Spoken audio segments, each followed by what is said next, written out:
You are listening to the FCF Leadership Podcast. This podcast has been created to help you connect and achieve your destiny as a leader. For more information, visit our website at fcf.org. Hey everybody, this is Cookie Brothers with FCF International, and I am so excited today to have our guest on our podcast, and that is Reverend Blaine Bartel. Reverend. I love it. I like to be respectful. Thank you, Cookie. And the reason I do is because I really feel like we can put a demand on a gift greater when we understand what that gift is. Yeah. And you are a man of God. I appreciate it. God has used you mightily in the kingdom. And I'm thrilled to have you here today to talk about your journey. Well, great. And one of the things that we want to make sure that we are emphasizing for all of our leaders is the need for whole health, spirit, soul, and body. And so you have faced some trials in your life and ministry that has positioned you to understand the need for whole health. Absolutely. So I wanted you to share with everybody your journey. I would be happy to. First of all, thank you for having me today. I love your new offices. Thank you. We love them too. I wish everyone could see these offices. They're just like modern and beautiful. And it's just, when I walked in, I was like, this is perfect. So thank you. We're excited. Yeah. So for those who haven't heard my story, I grew up in Word of Faith Ministries, went to Rhema, served with Pastor Willie George for years, who was FCF way back in the day. Yep. Children's pastor for the first FCF church ever. So, right. You know, this is where I grew up. This is where I cut my teeth. Published with Harrison House, and so I was at the end of all this ministry growing up. I was in Dallas pastoring a church. And the church was really starting to grow. And we had built a $5 million building in Frisco, which is a fast-growing city in the north part of Dallas. And we were about to celebrate Easter 2010, and everything ended for me, Cookie. Easter week. Well, it would be our the weekend of death, burial, and resurrection. I never got to Easter, but I did get to Good Friday. Right. Basically, that week, and I know now it was so much God, even though it felt like hell at the time. Yeah, absolutely. But I was exposed in the most brutal way, and I had been hiding for about 23 years a addiction. I would call it today a stronghold or a captivity, if using more of a scriptural terminology. But what the world would call an addiction to pornography and sexual vice, and it started as a minister. Can I insert something here? Yeah. I just recently heard a message from Pastor Craig Rochelle, and he was talking about strongholds in the mind. And he found I don't know if it was in a concordance or somewhere, that said a stronghold is defined as a fortified city or prison of deception, locked prison of deception. How accurate is that? That is perfect. Right? Anyway, I wanted to insert that because that's truly where you were. Yeah, and it was. And it started, I didn't grow up with porn. I grew up in the 70s. So you couldn't get porn in the 70s unless your dad had it. And my dad didn't because I looked and I never could find any. And so I really wasn't introduced to porn until I was a traveling minister. And I was not taking care of my soul. I was not Sabbathing. I was traveling, speaking, preaching, writing. And I found myself after about 2-3 years of this in a hotel room one night, completely exhausted, sitting at the end of the bed at about 11 o'clock at night, flipping channels, CNN, ABC, NBC, sports, ESPN, whatever. And I just, all of a sudden, went over to that white box on the top of the television, and I knew what it was. And for the first time, I hit that red button, and on came these adult movies / pornography, and I watched for about 10 minutes. it just absolutely, it just impacted my mind and my soul, that fantasy world, in such a powerful way. I just took it all in, and I turned it off. And two emotions happened as I turned it off. First of all, I felt this terrible guilt and shame. Sure. Felt like I was going to hell. Felt like I had so just absolutely disappointed God and everybody in the world. But then I felt this incredible desire to make sure that I didn't get caught, because I was never going to do it again. So I ran down to the front desk. I paid for the movie so that my hosts, who were paying for my hotel room, would not find out. Right. And I cried as I went to bed that night. I repented, I prayed, and I told God I'd never do it again. Yeah. And I didn't for 6 months. And then I found myself in the same place in my soul 6 months later. Once again, I did it. And then it was not 6 months, it was 3 months, and then it was a month, and then it was a few weeks, until finally this became just an ongoing ugly part of my secret life, and nobody knew about it except me. And it kind of felt like, I knew it was wrong, but of all the sins I could commit, I thought, well, this was the least heinous. It wasn't like I wasn't drinking and driving, I wasn't doing drugs, I wasn't committing adultery with another man's wife. I was just looking at porn, right? And so it wasn't hurting anyone, and no one knew about it, and I bought into that deception. Sure. And, of course, we know how lust works. You don't ever eat one Oreo cookie. That's right. You eat the whole pack, right. And that's or at what least happened. a sleeve. Yeah, at least a sleeve, right? So I ended up, after several years of trying to battle this porn, I ended up reaching out to like 900 numbers so I could talk to a live person. I wanted reality, not fantasy. I wanted something real. So it was 900 numbers, and then it was, on the road. I look out one night from my hotel room. There's this flashing massage parlor sign, and I know it's not legit. There's legit massage at the mall, right. Right. But this was not legit, and somehow I just knew it. And so I found myself walking down and walking in, and as soon as I walked in, I knew it. Right. But I paid the money, went back, and it wasn't legit. It was something more, and I gave in, and my shame went even deeper. Sure. And deeper and deeper, until after a number of years, in the end, escorts, prostitutes, just... I was profiling myself on dating sites as a single person. Never had any kind of encounter in my church world ever. Not because I had any virtue. I just knew that would be the end of it. I knew how quickly it would unravel. Right. I just always kept them separate. So it was like Cookie, I had two separate identities. Sure. I was Jekyll and Hyde. I was Curtis McKenzie, this name and identity that I made up in this other world, and then I was Blaine Bartel, preacher, pastor, author, whatever. And finally, the two worlds came together when I was with a woman, and she figured it out. Wow. And she looked at me and said, I know who you are. And you either come clean with your family and your church, or I will expose you in the media. Wow.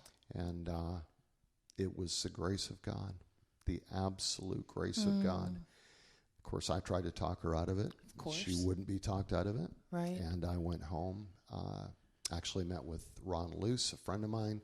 He walked me through what I needed to do in resigning my church, meeting with my wife and my kids and my family. And that was the end of church and ministry for 3 years. In fact, I thought it was the end of my church forever. Can I ask you a personal question? And yeah. How was your marriage during this time? How was Kathy in this? So Kathy was the most amazing wife in the world. She was an amazing mother. There's no blame. I had no reason to try to escape. So right. But because I was finding all of this satisfaction and fulfillment in porn and then eventually in other places, our sex life had diminished. I mean, I didn't have a thirst or hunger for her anymore because I was finding this fantasy world. And to the be fantasy more world exciting. The fantasy world was just so full of crazy adventure that regular life just didn't match up. Right. So she knew something was up. She would ask me questions all the time. Sure. But she didn't have any idea how crazy my world was and how long it was going on. Yeah. But yeah, it was, we definitely had moved into what I would call more of just a friend zone. And, supportive of each other. We cared for each other, loved each other. But we both knew something was really wrong. And she knew something was wrong. She just couldn't put her finger on it. So when I finally confessed to her, she was hitting her head like, oh, now everything makes sense. Right. Like, finally, I get why I've been feeling so crazy about our marriage. Right. And I broke her heart and her life.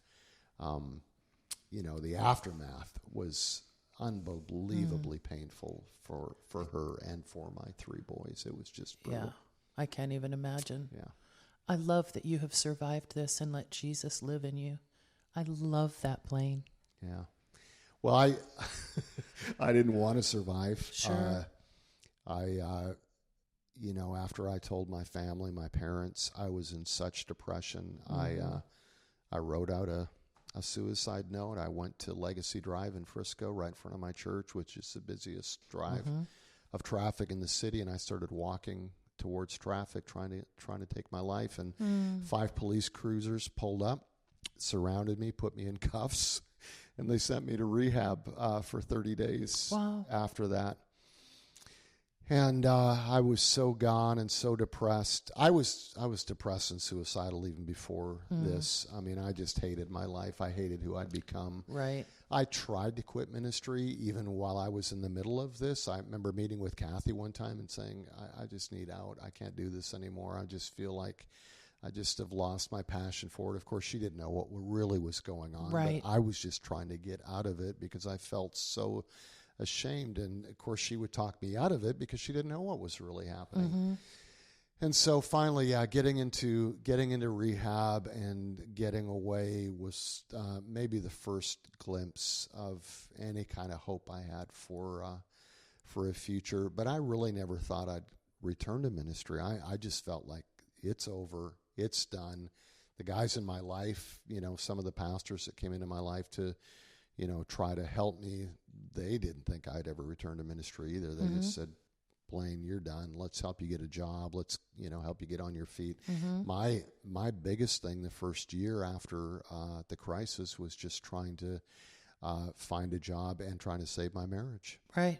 And that was hard. I mean, when you've worked in ministry for 30 years. Right. And you've never done anything else. Yeah. It's hard to just, hey, I'm a good preacher. You got a job. Right. I've had similar thoughts. I've wondered if I didn't do this, what would I do? Yeah. It's really hard. Yeah. And so, God provided in so many different ways I ended up finding through a friend, I found this bully-proof organization that needed a marketing manager that was a national education thing with schools. And so I worked with that for a while, and I did some other things. But so God was faithful through it all. But when I look back that first year of trying to inch out of that grave that I put myself in, I think the hardest thing was just seeing how much pain I brought to my wife at the time, Kathy, and my 3 boys. Yeah. And it was brutal, just to see her try to struggle to be with me again. And she wanted to, she tried so hard. She didn't want our marriage to end. And my boys, wanted to cheer me on, but they saw their mother's pain. Absolutely. They were like, I can't cheer you on right now, Dad. Yeah. I can't be in your corner. You know, We got to be there for her. You've hurt Mom too much. You've hurt me. So it was just, we don't realize until it happens the ripple effects of our decisions and our choices and our behavior. If I could have, when I was pressing that red button in that hotel room that first time, if I could have fast forwarded to all the pain I would have caused and all the heartache I would have caused, I would have never hit the button, right? Yeah. You just don't realize where choices and decisions take you. And so if you're a minister and you're listening today, or you're just somebody that happen to be tuning into this podcast, what would I tell my younger self? I would say, take a moment, pause, hit the pause button, and if you're in a crisis, reach out to somebody. Yeah. Just say, hey, I'm in a little bit of trouble here. Can you give me some help? That would have solved everything for me. So through your rehab and recovery time, what did you learn about yourself that made you be able to look back and say, if I'd had these things in place, or whatever, put you on that path to begin with? That's a great question. I think when it comes to addiction, obsession, things that kind of drive us, when I was trying to quit and stop on my own, I was looking to willpower.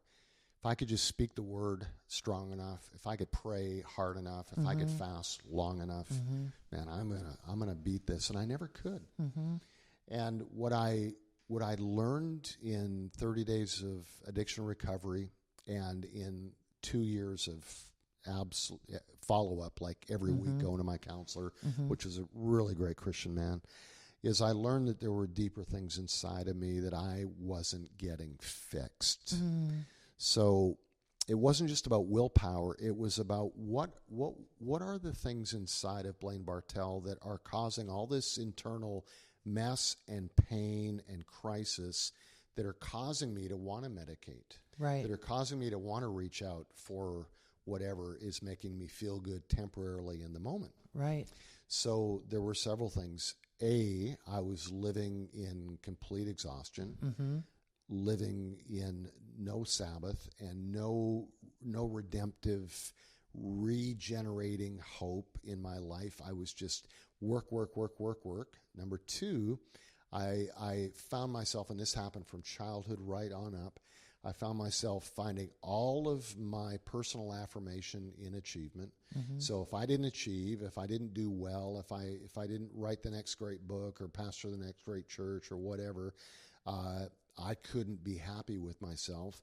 And so we never always achieve. And so when I would have those moments where I'd feel like a failure or feel like I didn't do as well as I did the last time, all this pain would come internally, and I would have to numb it. Like, what do I do? Well, this is how I'd reach out. So we have all these things internally that we're fighting and that we're dealing with, and it could even go all the way back to our childhood. I didn't realize it, but I still had bitterness and unforgiveness and pain from my childhood, from being molested by my boss when I was like 13 years old. And I'd never forgiven him. I thought about it every single day. It haunted me. And it wasn't until I got into therapy that I realized I hate that guy. And there's so much pain and so much unforgiveness on the inside of my soul that it drives me to want to numb that pain. And so I just began to do a lot of soul work, just allowing Jesus through the Holy Spirit to heal, to bring grace, to bring forgiveness, to release forgiveness, to receive his love, to remember that I'm loved as his son, no matter who I am, where I've been, that there's nothing I can do to make him love me anymore. There's nothing I can do to make him love me any less, that I am just completely loved by God.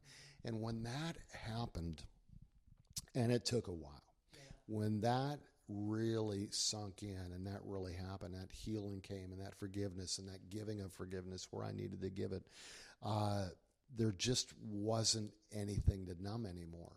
And so that desire for the illicit world or the numbing part of my world just wasn't a magnet anymore. I just didn't have a gravity for it anymore. Now, I did all kinds of other work. I mean, I did men's groups. I went to 3 men's groups a week.